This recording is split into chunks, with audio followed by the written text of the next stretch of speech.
आओ ਅੱਜ ਇੱਕ ਬਹੁਤ ਹੀ ਮਜ਼ੇਦਾਰ ਅਤੇ ਰਹੱਸਮਈ ਕਹਾਣੀ ਤੇ ਚਰਚਾ ਕਰਦੇ ਹਾਂ। ਇਹ ਕਹਾਣੀ ਸਿਰਫ ਇੱਕ ਚੋਰੀ ਦੀ ਨਹੀਂ ਹੈ, ਸਗੋਂ ਇਹ ਇੱਕ ਅਜਿਹੇ ਕਮਾਲ ਦੇ ਮਨੋਵਿਗਿਆਨਿਕ ਜਾਲ ਬਾਰੇ ਹੈ ਜੋ ਸਿੱਧਾ ਇਨਸਾਨੀ ਦਿਮਾਗ ਨਾਲ ਖੇਡਦਾ ਹੈ।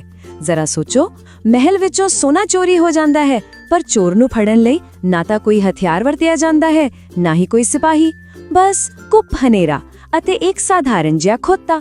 ਹੈ ਨਾ ਕਮਾਲ ਦੀ ਗੱਲ।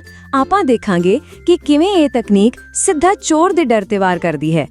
ਠੀਕ ਹੈ, ਆਓ ਇਸ ਬਾਰੇ ਗਹਿਰਾਈ ਨਾਲ ਜਾਣਦੇ ਹਾਂ, ਕਿਉਂਕਿ ਪਹਿਲੀ ਵਾਰ ਸੁਣਨ ਤੇ ਇਹ ਸਵਾਲ ਬਹੁਤ ਹੀ ਅਜੀਬ ਲੱਗਦਾ ਹੈ। ਆਖਿਰ ਇੱਕ ਜਾਨਵਰ, ਉਹ ਵੀ ਇੱਕ ਖੋਤਾ, ਕਿਸੇ ਇਨਸਾਨੀ ਚੋਰ ਦੀ ਚਾਲਾਕੀ ਨੂੰ ਕਿਵੇਂ ਮਾਤ ਦੇ ਸਕਦਾ ਹੈ? ਇਹੋ ਤਾਂ ਸਾਡਾ ਅੱਜ ਦਾ ਕੇਂਦਰੀ ਰਹੱਸ ਹੈ ਕਿ ਵਾਕਈ ਕੋਈ ਅਜਿਹਾ ਤਰੀਕਾ ਹੋ ਸਕਦਾ ਹੈ ਜਿੱਥੇ ਬਿਨਾਂ ਕਿਸੇ ਸਬੂਤ ਦੇ ਅਪਰਾਧੀ ਖੁਦ ਹੀ ਆਪਣਾ ਗੁਨਾਹ ਕਬੂਲ ਕਰ ਲਵੇ। ਯਕੀਨ ਮੰਨੋ, ਇਸ ਦਾ ਜਵਾਬ ਬਹੁਤ ਹੀ ਹੈਰਾਨ ਕਰਨ ਵਾਲਾ ਹੈ। ਸਭ ਤੋਂ ਪਹਿਲਾਂ ਇੱਕ ਜਾਸੂਸ ਵਾਂਗ ਇਸ ਕੇਸ ਦੇ ਤੱਥਾਂ ਤੇ ਝਾਤੀ ਮਾਰਦੇ ਹਾਂ। ਅਪਰਾਧ ਬਹੁਤ ਵੱਡਾ ਹੈ। ਰਾਤ ਦੇ ਹਨੇਰੇ ਵਿੱਚ ਮਹਿਲ ਵਿੱਚੋਂ ਸੋਨੇ ਦੇ ਗਹਿਣੇ ਗਾਇਬ ਹੋ ਗਏ। ਪਰ ਸਭ ਤੋਂ ਵੱਡੀ ਸਿਰਦਰਦੀ ਕੀ ਹੈ? ਸਖਤ ਪਹਿਰੇਦਾਰੀ ਦੇ ਬਾਵਜੂਦ ਸੁਰਾਗ ਬਿਲਕੁਲ ਜ਼ੀਰੋ। ਰਾਜੇ ਨੂੰ ਇਹ ਗੱਲ ਪੂਰੀ ਤਰ੍ਹਾਂ ਸਪਸ਼ਟ ਸੀ ਕਿ ਬਾਹਰੋਂ ਕੋਈ ਅੰਦਰ ਨਹੀਂ ਆ ਸਕਦਾ।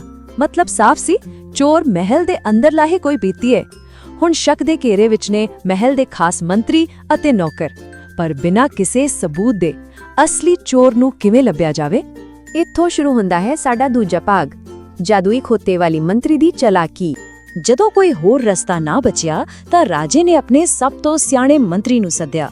ਉਸ ਮੰਤਰੀ ਨੇ ਬਿਨਾਂ ਕਿਸੇ ਝਿਜਕ ਤੇ ਦਾਅਵਾ ਕਰ ਦਿੱਤਾ ਕਿ ਅਪਰਾਧੀ ਅੱਜ ਸ਼ਾਮ ਤੱਕ ਫੜਿਆ ਜਾਵੇਗਾ। ਬਸ ਉਸਨੇ ਇੱਕ ਬਹੁਤ ਹੀ ਅਜੀਬ ਜਿਹੀ ਮੰਗ ਰੱਖੀ, ਇੱਕ ਕਾਲਾ ਖੋਤਾ।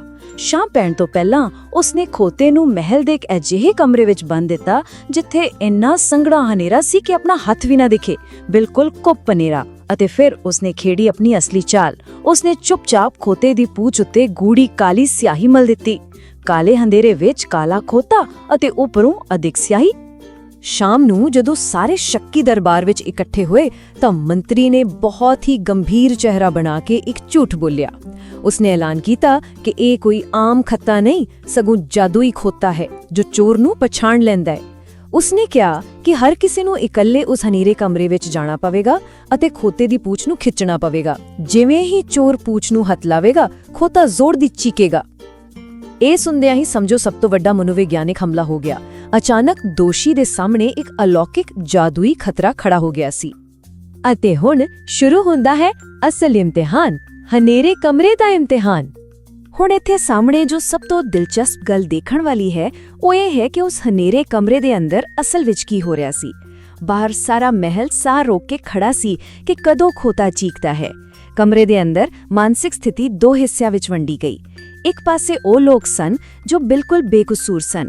ਉਹਨਾਂ ਦੇ ਮਨ ਵਿੱਚ ਕੋਈ ਡਰ ਨਹੀਂ ਸੀ। ਉਹਨਾਂ ਨੇ ਆਰਾਮ ਨਾਲ ਅੰਦਰ ਜਾ ਕੇ ਹਿਦਾਇਤ ਮੁਤਾਬਿਕ ਖੋਤੇ ਦੀ ਪੂਛ ਨੂੰ ਹੱਥ ਲਾਇਆ। ਪਰ ਦੂਜੇ ਪਾਸੇ ਉਸ ਚੋਰ ਦੀ ਮਾਨਸਿਕ ਸਥਿਤੀ ਦੇਖੋ। ਉਸ ਦੀ ਤਾਂ ਜਾਨ ਨਿਕਲ ਰਹੀ ਸੀ। ਉਸ ਨੂੰ ਡਰ ਸੀ ਕਿ ਜੇ ਉਸਨੇ ਪੂਛ ਨੂੰ ਹੱਥ ਲਾਇਆ ਤਾਂ ਜਾਦੂਈ ਖੋਤਾ ਚੀਕ ਪਵੇਗਾ ਅਤੇ ਉਹ ਫੜਿਆ ਜਾਵੇਗਾ।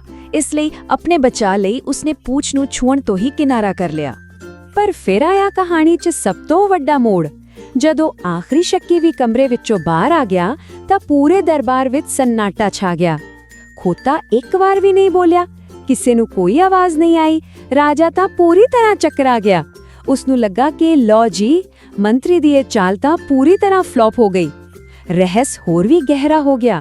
ਆਖਿਰ ਜਾਦੂਈ ਖੋਤੇ ਨੇ ਚੋਰ ਨੂੰ ਕਿਉਂ ਨਹੀਂ ਫੜਿਆ? ਇੱਥੇ ਹੀ ਤਾਂ ਮੰਤਰੀ ਨੇ ਆਪਣਾ ਆਖਰੀ ਪੱਤਾ ਖੇਡਿਆ। ਆਓ ਦੇਖਦੇ ਹਾਂ ਸਿਆਹੀ ਦਾ ਚਲਾਕ ਖੁਲਾਸਾ। ਰਾਜਾ ਭਾਵੇਂ ਪਰੇਸ਼ਾਨ ਸੀ, ਪਰ ਮੰਤਰੀ ਦੇ ਚਿਹਰੇ ਤੇ ਇੱਕ ਵੱਡੀ ਜਿਹੀ ਮੁਸਕਾਨ ਸੀ। ਉਸਨੇ ਰਾਜੇ ਨੂੰ ਕਿਹਾ, ਮਹਾਰਾਜ, ਚੋਰ ਇੱਥੇ ਹੀ ਹੈ।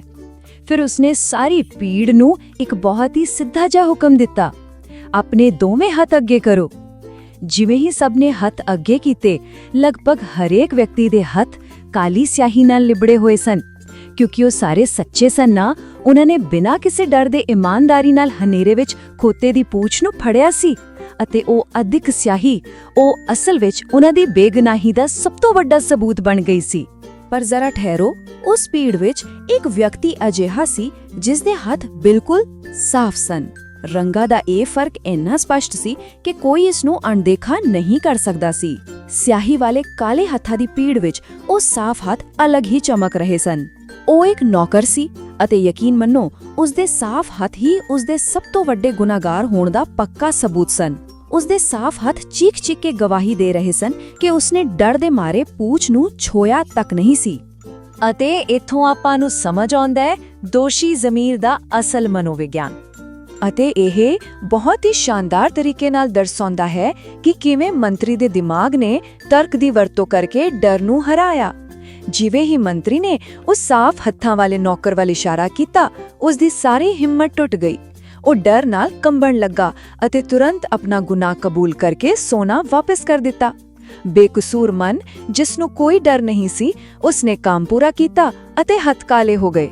ਦੂਜੇ ਪਾਸੇ ਦੋਸ਼ੀ ਮਨ, ਜੋ ਡਰ ਨਾਲ ਭਰਿਆ ਹੋਇਆ ਸੀ, ਉਸਨੇ ਕਾਰਵਾਈ ਤੋਂ ਹੀ ਪਰਹੇਜ਼ ਕੀਤਾ, ਜਿਸ ਦਾ ਨਤੀਜਾ ਸਾਫ਼ ਹੱਥ ਨਿਕਲਿਆ। ਇਹ ਇੱਕ ਹਿਸਾਬ ਦੇ ਫਾਰਮੂਲੇ ਵਾਂਗ ਸਟੀਕ ਸੀ। ਤਾਂ ਅਸਲ ਗੱਲ ਇਹ ਹੈ ਕਿ ਖੋਤੇ ਵਿੱਚ ਕਦੇ ਵੀ ਕੋਈ ਜਾਦੂ ਨਹੀਂ ਸੀ। ਅਸਲ ਜਾਦੂ ਇਸ ਦੋਸ਼ ਦੇ ਮਨੋਵਿਗਿਆਨ ਵਿੱਚ ਲੁਕਿਆ ਹੋਇਆ ਸੀ। ਜਦੋਂ ਕਿਸੇ ਇਨਸਾਨ ਦੇ ਮਨ ਉੱਤੇ ਫੜੇ ਜਾਣ ਦਾ ਡਰ ਹਾਵੀ ਹੁੰਦਾ ਹੈ ਤਾਂ ਉਸ ਦਾ ਵਿਵਹਾਰ ਬਦਲ ਜਾਂਦਾ ਹੈ। ਉਹ ਅਜਿਹੀਆਂ ਚੀਜ਼ਾਂ ਤੋਂ ਬਚਣ ਦੀ ਕੋਸ਼ਿਸ਼ ਕਰਦਾ ਹੈ ਜੋ ਉਸ ਨੂੰ ਫਸਾ ਸਕਦੀਆਂ ਹਨ, ਪਰ ਅਕਸਰ ਇਹੋ ਬਚਾਅ ਦੀ ਕੋਸ਼ਿਸ਼ ਹੀ ਉਸ ਨੂੰ ਫੜਵਾ ਦਿੰਦੀ ਹੈ। ਮੰਤਰੀ ਨੇ ਬਸ ਇਸੇ ਮਨੁੱਖੀ ਵਿਵਹਾਰ ਦੀ ਕਮਜ਼ੋਰੀ ਦਾ ਫਾਇਦਾ ਉਠਾਇਆ ਸੀ। ਇਸ ਸਾਰੀ ਘਟਨਾ ਨੂੰ ਸਾਡੀ ਪੰਜਾਬੀ ਦੀ ਇੱਕ ਬਹੁਤ ਹੀ ਮਸ਼ਹੂਰ ਕਹਾਵਤ ਬਿਲਕੁਲ ਸਹੀ ਬਿਆਨ ਕਰਦੀ ਹੈ, ਚੋਰ ਦੀ ਦਾੜੀ ਵਿੱਚ ਤਿਨਕਾ। ਇਸ ਦਾ ਸਿੱਧਾ ਜਿਹਾ ਮਤਲਬ ਇਹ ਹੈ ਕਿ ਇੱਕ ਗੁਨਾਹਗਾਰ ਦਾ ਮਨ ਕਦੇ ਵੀ ਸ਼ਾਂਤ ਨਹੀਂ ਰਹਿੰਦਾ। ਉਹ ਹਮੇਸ਼ਾ ਡੋਲਦਾ ਰਹਿੰਦਾ ਹੈ।